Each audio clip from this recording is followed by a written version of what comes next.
Diddy is fighting for his life after a violent assault inside prison. Authorities now fear he may not survive, and tensions are rising as new shocking details emerge. What really happened behind bars? And was this a targeted attack? Just a few days ago, Diddy was sent to the hospital for knee pain and an MRI scan, leading many to believe that he was struggling with minor health issues. However, this time it's different. Diddy has been rushed to the hospital after suffering serious, life-threatening injuries in what insiders describe as a brutal prison ambush. As Les Trent reports, the music mogul who once traveled by private jet to all those mansions is now in a jail that is notorious for its bad living conditions. Music mogul Sean Diddy Combs spent his first night behind bars inside a facility that is being called Hell on Earth. The Metropolitan Detention Center in Brooklyn is notorious for its appalling living conditions and rampant violence. How bad is it inside this federal lockup? There have been 2 murders, 4 suicides, and numerous stabbings and lockdowns in recent years. It's so out of control inside that 4 federal judges are reportedly refusing to send any more prisoners here. Donald Trump's former fixer, Michael Cohen, spent a harrowing year in federal custody. He says for someone used to a life of luxury like Diddy, prison life is a severe shock. You have a desk, you have a plastic chair, you have your bed with a 1.5-inch mattress, no pillow, and you also have a locker.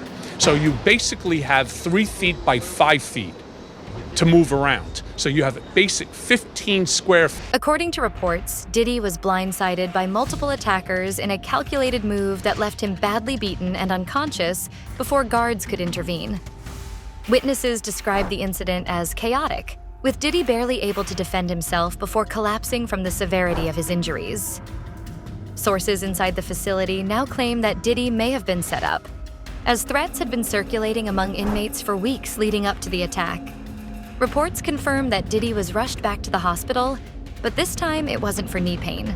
Diddy's lawyers were so eager to keep him out of jail, they offered his palatial $48 million home in Miami Beach and his private jets as bail. Today, they are even offering to restrict female visitors to his homes, except for his mother, daughters, and the mothers of his children if he is released. They told the judge the jail he was being sent to is dreadful, dirty, inhuman, and an ongoing tragedy. How's your dad doing? How's your dad doing? Family members appeared somber as they arrived at federal court in Manhattan today in another attempt to get out on bail. The judge cited Diddy's history of violent temper and potential intimidation of witnesses as reasons for keeping him behind bars. Diddy's former protege, singer Aubrey O'Day, is celebrating Diddy's downfall today. I feel validated, a win for women all over the world. Combs has pled not guilty. Those were the only words he uttered in court yesterday. According to insiders, he was the victim of a violent attack while in prison. Details are still emerging, but early accounts suggest that the assault was targeted and left Diddy with severe injuries.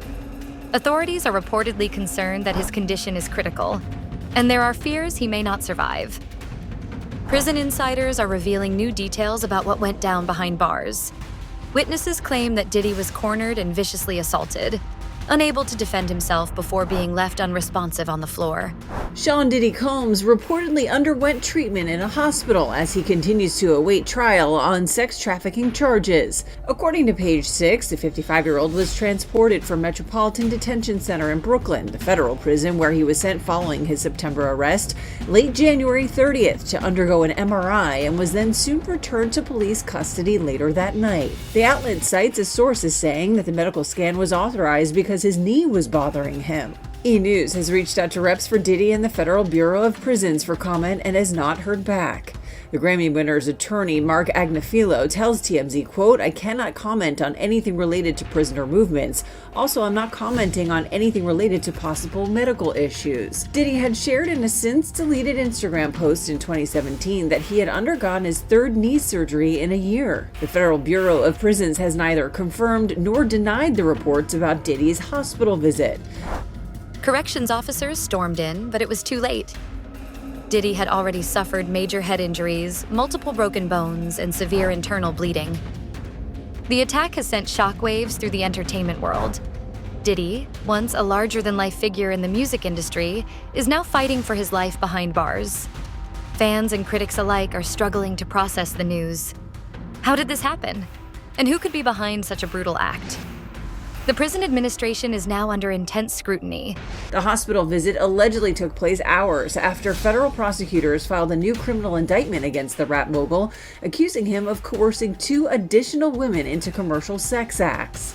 No additional charges are included in the new filing, as the original September indictment had referenced 1 female victim. His lawyer has accused the prosecutors of making a major error in the new indictment. In a statement to E! News January 30th, he says, quote, "The prosecution's theory remains flawed. The government has added the ridiculous theory that 2 of Mr. Combs' former girlfriends were not girlfriends at all, but were prostitutes." Diddy has denied all of the charges against him, and his trial is set to begin May 5th. With questions being raised about how this attack was allowed to happen. Some reports suggest that warnings about brewing tensions were ignored, while others believe that certain prison officials may have deliberately turned a blind eye. Was Diddy set up from the inside? The prison system is now under fire, with critics questioning whether officials ignored warning signs that could have prevented this horrifying event. Some reports suggest that prison guards knew of the looming attack but failed to act in time, allowing tensions inside the facility to reach a boiling point. Indictment was filed on January 30th. Coincidentally, according to the New York Post, that's the same day P. Diddy was taken to a Brooklyn hospital from MDC. MDC is the Metropolitan Detention Center in Brooklyn. It's where Diddy's been held since his arrest back in September. His team has tried multiple times for bail, but it's always been denied. So that's where Diddy has been for months now, but last week he was taken to the hospital. According to reports from the New York Post, Diddy was transported from MDC in the cover of darkness at about 10 p.m. on January 30th. He was taken to a Brooklyn hospital for an MRI after reporting issues with his knee. This actually isn't the first time we've heard about Diddy's knee either. He's apparently had problems with it since 2003 when he ran the New York Marathon. He even had multiple knee surgeries back in 2017. In a now deleted Instagram post, Diddy shared this photo and wrote, quote, "Just had my final knee surgery. They said I'd never run again. I said the devil is a liar, 2 exclamation points. Meanwhile, doctors are doing everything possible to stabilize him, but the situation remains grim. Medical experts fear that if he does pull through, he may face long-term complications that could affect his health permanently. The next few hours are being described as a life-or-death battle. While the exact motive for the attack remains unclear, some speculate that it could be connected to the ongoing legal battles and controversies surrounding Diddy. Over the past year, he's faced multiple lawsuits and allegations. So apparently Diddy's knee has been bothering him recently, so he reported it. At some point, it was decided that he needed medical care outside of the jail, so he was taken to a Brooklyn hospital.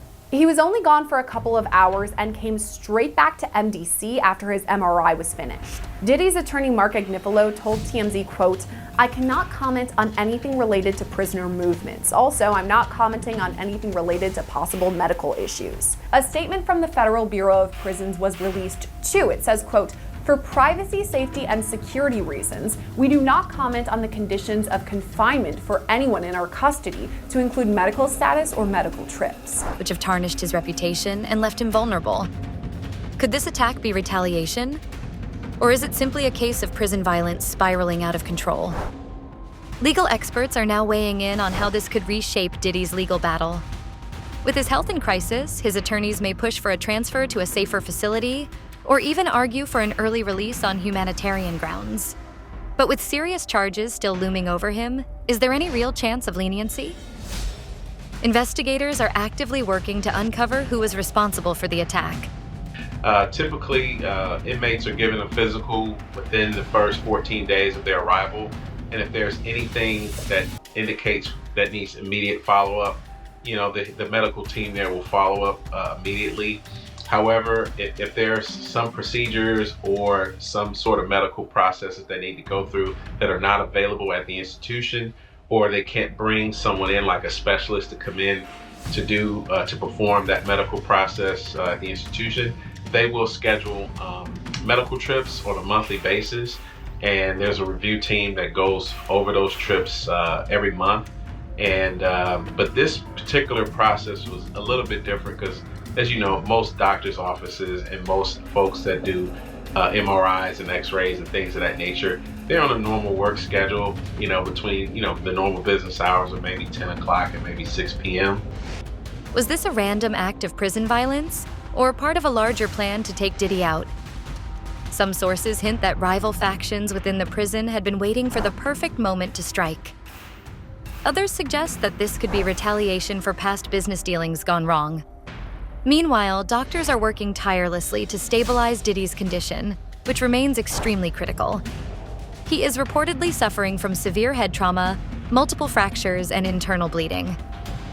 Medical experts fear that if he pulls through, his recovery could take months or even years. Since he was booked, Diddy has made several bids for bail, hoping to get back to one of those homes or an apartment on New York's Upper East Side. Just last month, Diddy's team officially put in its third attempt for his release, asking that he be put on house arrest. The defense originally wanted Diddy to be held on house arrest at his Star Island mansion in Miami, Florida, one of the places that was actually raided way back in March. But Judge Arun Subramanian shot that down pretty quickly, and it was decided if Diddy was granted bail, he'd be staying in New York, specifically on the Upper East Side in a 3-bedroom apartment. That bail would have come with a $50 million price tag and some major restrictions on Diddy's house arrest. Inside the apartment, there would be 2 live-in guards and another guard downstairs.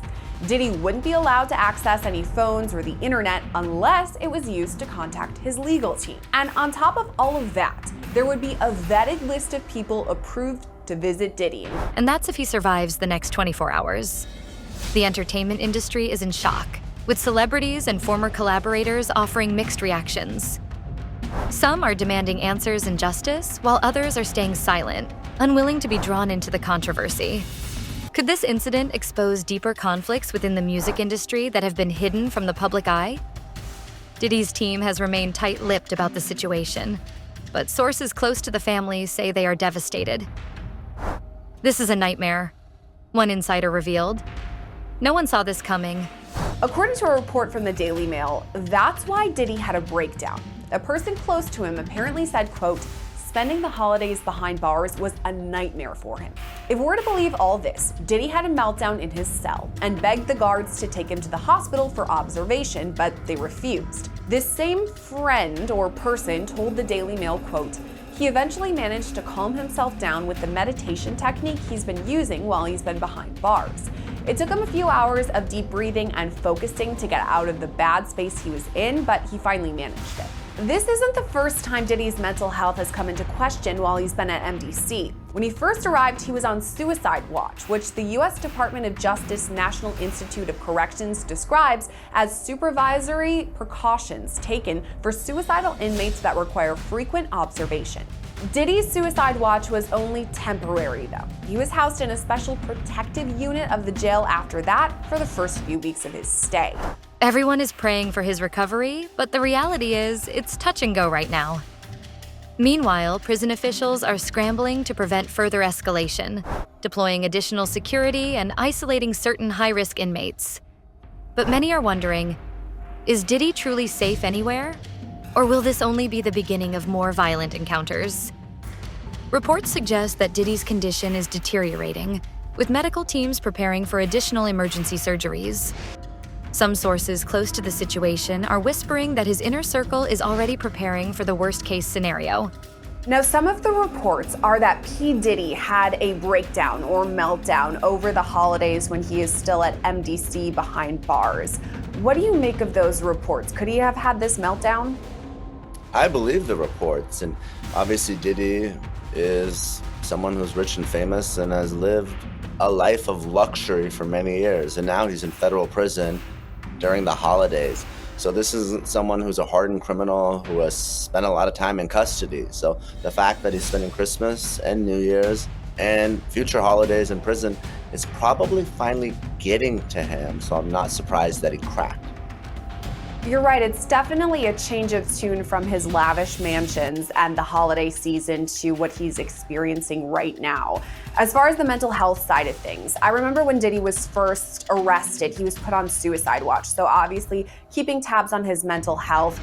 Could this be the end of an era for one of hip-hop's most controversial figures? Social media has exploded with reactions as hashtags like Diddy Fights for Life and the Justice for Diddy continue to trend. While some fans are sending prayers and support, Others believe that justice is catching up with him, with many calling this a consequence of his past actions. The divide between supporters and critics has never been more intense.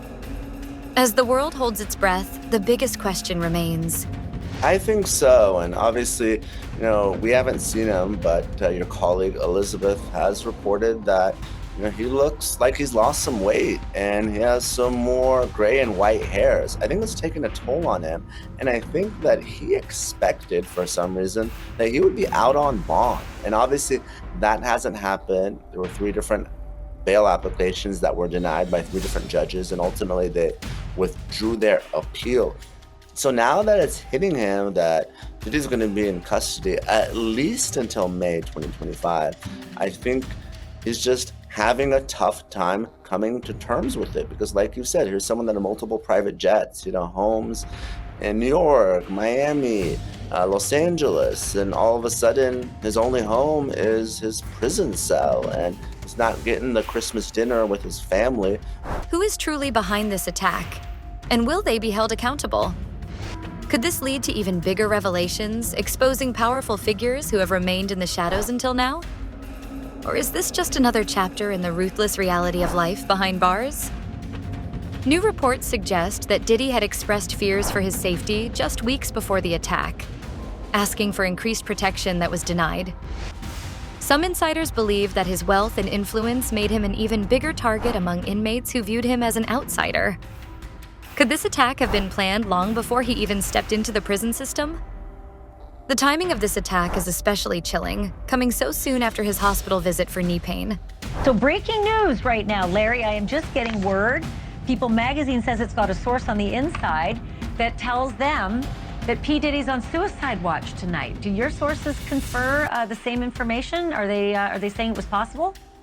Hey, real quickly, all that commissary stuff, he's not getting any of that because people in the SHU have an abbreviated list. So he's out of luck. No stake for him. Yeah, he is on suicide watch. This guy thought he would have went home. All of a sudden, he didn't get bond. Remember, the first night that he was there, he was like an overnight guest. When they told his bond hearing, now they checked him into the system, and reality has hit him. And I understand that he has a shrink coming by his cell to see him several times a day. And now there's talk about putting him in, it's like a bubble. It's like a cell that has like a plexiglass wall in it where they have inmates watching you. What was initially brushed off as a minor health issue has now escalated into a life or death situation. It's a stark reminder of how quickly things can change, especially in the high-stakes world of fame and fortune. Meanwhile, rumors are swirling that Diddy was warned days before the assault that something was coming, yet he downplayed the threats, believing his connections would protect him. Now, those same connections are nowhere to be found, as his legal team scrambles to figure out what happens next. To keep an eye on the inmates that are on suicide watch. Another error that I guess some warden told you this. There are sentenced inmates there. They're called cadre inmates. They don't have to be white-collar inmates, but they're doing maintenance on the building. And the problem, why there's a lot of violence there, they have housing units. And they're mixing bank robbers, drug dealers, rapists with white-collar people. And this is why Diddy, he can't go into a regular housing unit because somebody will take him out for sure. Somebody's gonna get a lot of street credibility out of this. People that are doing substantial time that know they're never getting out. They'll just kill the guy, no questions asked.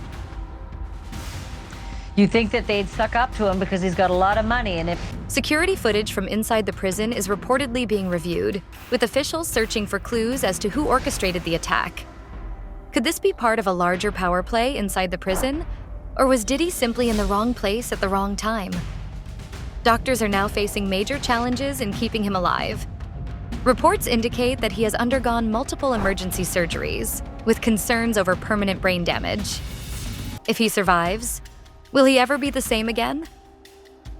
Insiders close to the case believe that this latest development could have a major impact on Diddy's legal battle. And even behind bars for Diddy, I know we talked, you and I believe, about those allegations that he was using other inmates' phone calls or their lines, you just mentioned it, to talk about things so that prosecutors couldn't listen in.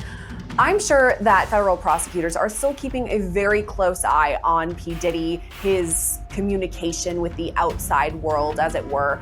Do you think they're going to use any of this information at the coming trial? I do, because if you're a prosecutor, you have to anticipate the defense in the case. And the defense in this case is clear, that the sexual contact happened, but it was consensual. So Diddy's defense team is going to do everything they can to convince the jury that even though the freak-offs happened, these were consensual sexual acts by adults. So how can they do this? They can do it through cross-examination to try to show that the victims who are testifying, they're lying. They can try to... With his health deteriorating, legal experts speculate that his team may push for an emergency transfer to a safer facility, or even attempt to secure an early release on medical grounds. But with such serious charges against him, will the courts show any mercy? As news of the attack spreads, reactions are pouring in from all corners. Some are expressing sympathy for Diddy, acknowledging the gravity of the situation regardless of his past controversies. Others, however, are less forgiving, pointing to his legal troubles as a reason why this may have happened. Saying there are two more victims, two more women that the feds are calling victims of Diddy and his criminal operation as they've laid it out in this indictment. Remember, before, all they had was victim one, and we know through things that have been said in court that are connecting victim one to the videotaped beating of Cassie. So we know that victim one is Cassie. Victims 2 and 3, who have now been added in this new document, we don't know their identities, but the feds have described them, saying that they are women that he transported, that Diddy transported for purposes of prostituting them. And they lay out some of the allegations and why they believe that these women are victims. Diddy is telling a different story, has a different view of this, but first, what they said in the indictment, we want to get to that. Social media is ablaze with debates, with hashtags like #Pray for Diddy and #Justice for Diddy trending worldwide. At the same time, authorities are scrambling to determine whether this was a spontaneous attack or a coordinated hit. Investigators are interrogating inmates and reviewing security footage to uncover the truth. Could there be a bigger conspiracy behind the scenes? Some sources are hinting at powerful figures inside and outside the prison who may have played a role in orchestrating this attack. New details allegedly inside Diddy's world before his shocking arrest. The entertainment mogul now behind bars for federal sex trafficking and racketeering charges. It was a circus. He did whatever he wanted, and we were just at his disposal. Phil Pines was Diddy's senior executive assistant from 2019 to 2021. He says his then boss asked him to purchase supplies for parties dubbed Wild King Nights. We usually had a laundry list of items that included lights, alcohol, marijuana, ketamine, Molly. Those requests started to become more frequent. Pines claims many of these parties involved younger women. A lot of times you'd have him with a younger female, and there's a power dynamic there. A more impressionable girl is easier to reel in. Consent is between the people that are engaging in. This incident also raises serious questions about prison safety. How could such a high-profile inmate be attacked so brutally? Were proper precautions not taken? And what does this mean for others in similar situations? Advocates are already calling for an investigation, demanding accountability from the authorities. The music industry is in shock, with some of Diddy's former allies staying silent while others are demanding justice. High-profile celebrities have weighed in, calling for better prison conditions and questioning the safety of high-profile inmates. Could this trigger reforms in the prison system? Or is this just another chapter in an unfolding scandal? For now, all eyes are on Diddy's condition. Will he pull through? And if he does, what will his life look like after this? The road to recovery, both physically and emotionally, will be long and arduous. But one thing is certain. This is a moment that will define his legacy, for better or worse. Is to shield his private life from the public. Pines even sharing audio he says is of Diddy telling Pines to bring him various substances during those Wild King nights. Phil, I need some Cialis and give me 20 Xanax, please. Hey, Phil, I need a plan B. I remember hearing the words, "Prove your loyalty to me, King." He grabbed me by the shoulders, pushed me to a girl that was on the couch. The alleged parties similar to the infamous freak-offs detailed in the federal charges against the star, where women were allegedly forced to perform sexual acts with Combs and others, often under the influence of drugs. In the moment, it just felt like, what? Like, is this fun for him? Is this like a test? Pines bringing a lawsuit to Combs back in December accusing him of sexual battery and harassment. Diddy has pleaded not guilty to all charges. New reports are emerging, suggesting that Diddy may have been targeted due to past rivalries. Some insiders claim that jealousy and power struggles within the prison hierarchy may have played a role in the attack. Others believe that a deeper vendetta from his past has followed him into incarceration, leading to this vicious ambush. According to insiders from the prison, the attack was swift and merciless. Witnesses claim that multiple inmates surrounded Diddy, striking him before he had a chance to react. I say the way that this lawsuit is very characteristic or consistent with the other lawsuits that Tony Busby filed. The first opening pages are usually not even about this Jane or John Doe specifically in the case, but rather it lays out the larger picture. Let me tell you what I mean. This complaint reads, quote, "For decades, Sean Combs abused, molested, raped, assaulted, threatened, and coerced men, women, minors, and others for sexual gratification to assert dominance and to conceal his abhorrent conduct. He accomplished these acts by and through a criminal enterprise built on his success as a rapper, record producer, and record executive. Combs is one of the wealthiest musical artists in the world. Behind the facade of being a 3-time Grammy Award winner, discovering and developing multiple famous musical artists, and ranking on Forbes' list of the highest paid entertainers in the world, there existed something sinister, a dark underbelly of crimes." Within seconds, he was on the ground, left motionless as guards scrambled to intervene. Sources are now revealing that tensions had been building for weeks. And this was not a random act of violence. It was a message. Meanwhile, law enforcement officials are ramping up security inside the prison, fearing that this attack could spark further violence. Additional guards have been deployed, and high-risk inmates are being closely monitored to prevent further escalation. Could this be a sign that Diddy's life remains in danger, even if he survives this ordeal?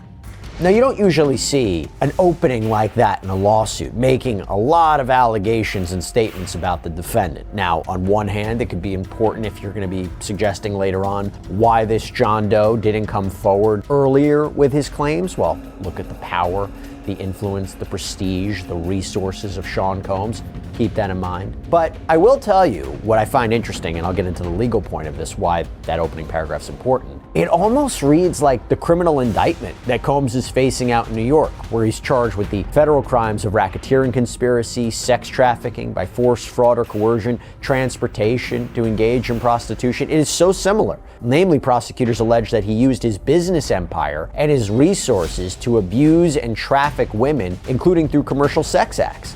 And that this criminal enterprise that he was allegedly running engaged in a long list of crimes, not just sex trafficking, but forced labor, kidnapping, arson. That's what prosecutors have been alleging. The prison system is now facing heavy scrutiny, with critics questioning whether this attack could have been prevented. Was this an oversight, or was Diddy deliberately placed in harm's way? Some reports claim that warnings were ignored, while others believe that Diddy's high-profile status made him a target from the start. Meanwhile, doctors are fighting to keep him alive. Reports indicate that Diddy is suffering from major head trauma, multiple fractures, and significant internal injuries. Medical experts are warning that even if he survives, his condition could be permanently altered. But let me go back to the complaint, because again, it's similar to the criminal indictment. So the complaint reads, Combs' business enterprise is central to the pervasive acts of sexual assault and abuse committed by him during the last decades.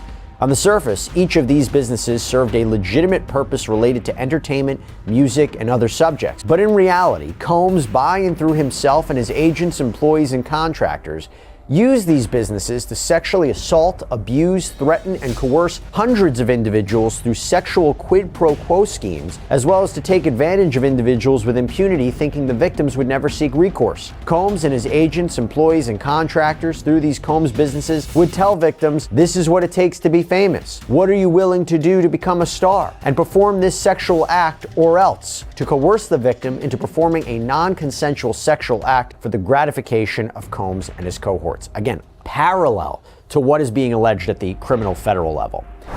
The next 48 hours are being described as crucial in determining his fate.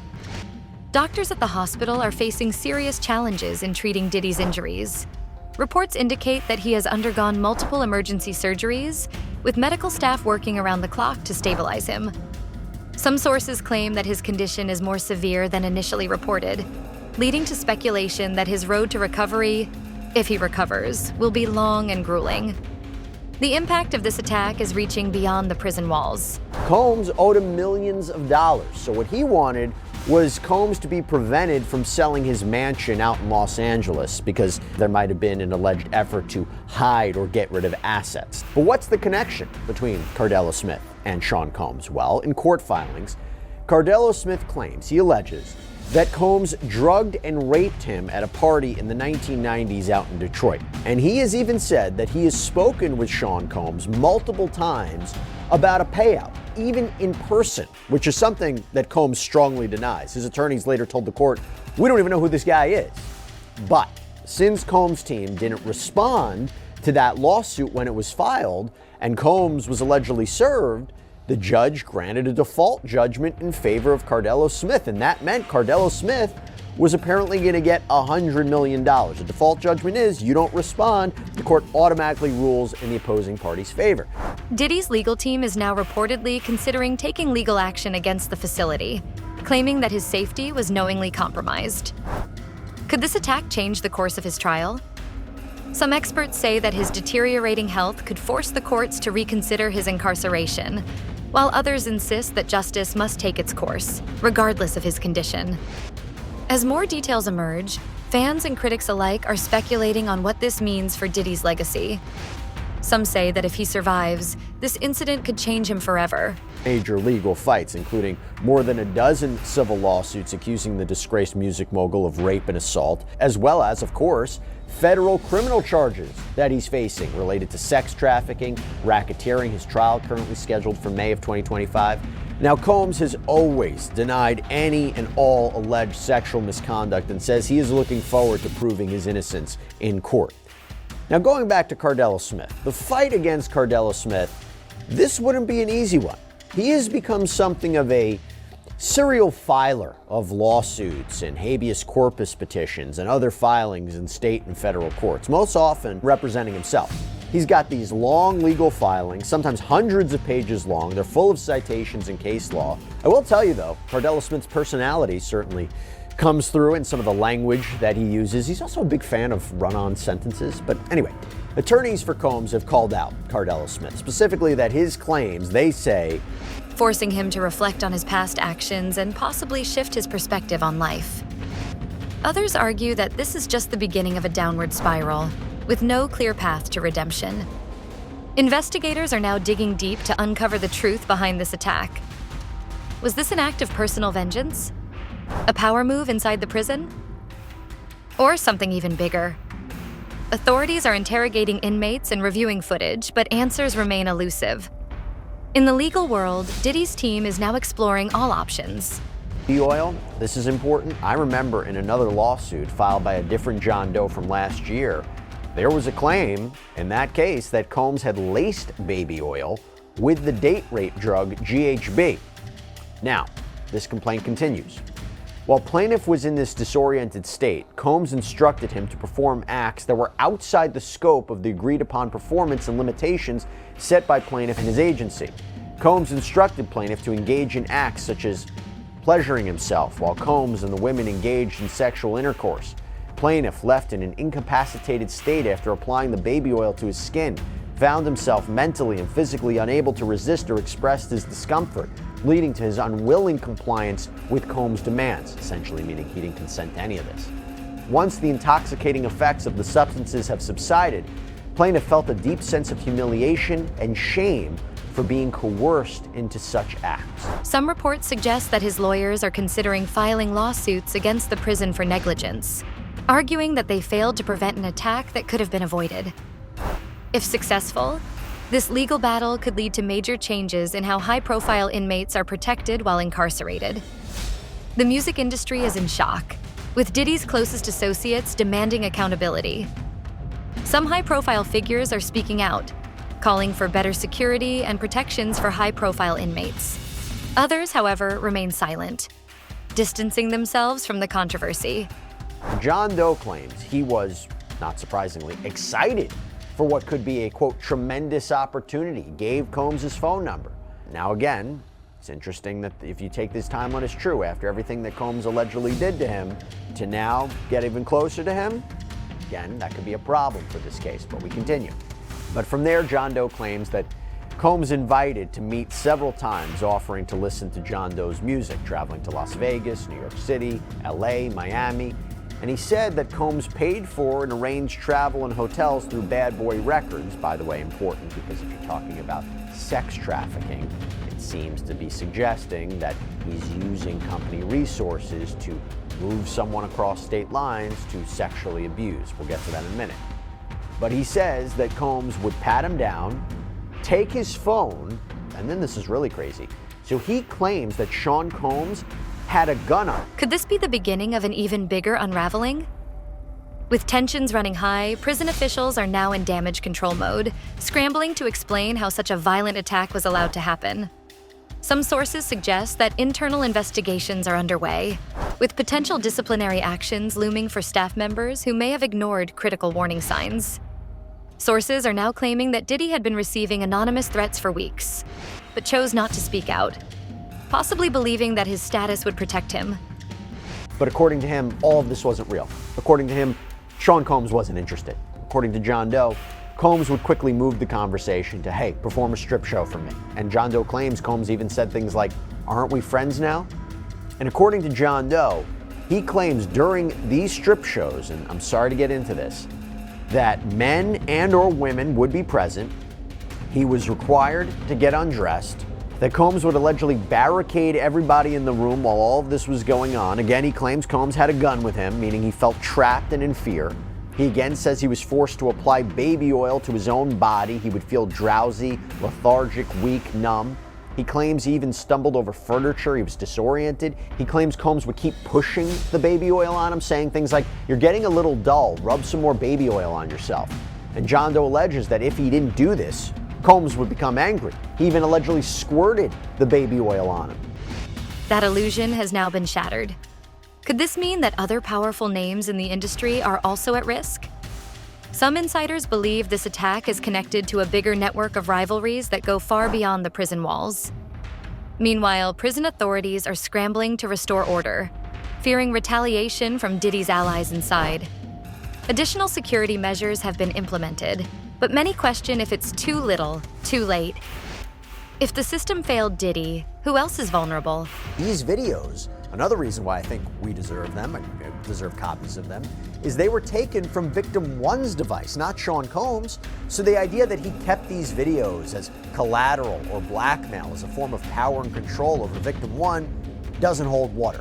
And basically they asked the court to amend the protective order that has been put in place in this case to allow the prosecutors to turn these tapes over to the defense. This was an order from the court that dictated how information would be disclosed and shared and disseminated by the defense and prosecution. And as the defense called out in their letter to the judge, the protective order made this video evidence, again, allegedly of the freak-offs, quote, available for inspection only and not electronically produced. They said, court, you need to amend this. We deserve the tapes.